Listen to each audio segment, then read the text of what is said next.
Horn effect and hello effect అనే రెండు ఉంటాయి.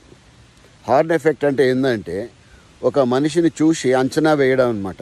ఉద్యోగానికి వెళ్ళిన వ్యక్తి కానివ్వండి, లేదా పెళ్లి చూపులకు వెళ్ళిన వ్యక్తి కానివ్వండి, లేదా ఇంకెవరైనా సరే సమాజంలో మనం జర్నీ చేస్తున్నప్పుడు మనకు తారసపడే వ్యక్తులు కానివ్వండి, చూడ్డానికి అంత బాగుండరు, లైక్ అంత అట్రాక్టివ్గా ఉండరు.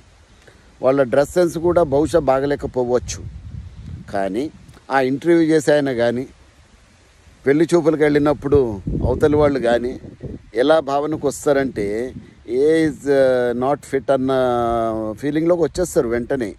అంటే వాళ్ళు ఒక నిర్ణయం తీసేసుకుంటారు ఆ అపీరెన్స్ చూసేసి. కానీ ఆయన మంచి గుణవంతుడు అవ్వచ్చు, జ్ఞానవంతుడు అవ్వచ్చు, మంచి నాలెడ్జ్, మంచి సబ్జెక్ట్ మీద పట్టు ఉండొచ్చు, లేదా ఒక భార్యని మంచిగా చూసుకునే సత్తా కూడా ఉండొచ్చు. కానీ ఆ వ్యక్తికి నెగిటివ్ ఓట్ అన్నది పడుతుంది. సో రిజెక్షన్ అన్నది అక్కడ జరుగుతుంది అన్నమాట.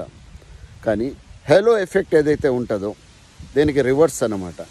మనిషి చూడడానికి అట్టాగట్ట ఉంటాడు, చిక్కినా ఉంటాడు, మంచి స్మార్ట్గా ఉంటాడు, ఇక అన్ని క్వాలిటీస్ కనిపిస్తుంటాయి ఆయనలో. ఆయన డ్రెస్ సెన్స్ కూడా అద్భుతంగా ఉంటుంది.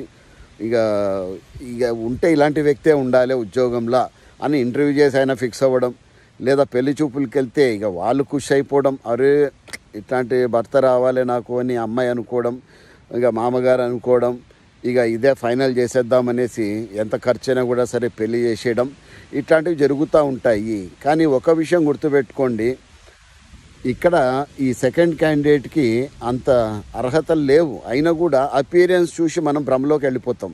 ఆ మొదటి ఆయనను కూడా అపీరెన్స్లో చూసి మనం తప్పు చేసే అవకాశం ఉంటుంది. కాబట్టి ఈ రెండు ఎఫెక్ట్స్ చాలా జాగ్రత్తగా ఉండండి. జీవితంలో చాలా ఉపయోగపడే అంశాలు ఈ రెండు చెప్తున్నాను నేను. Please make sure before you take a decision.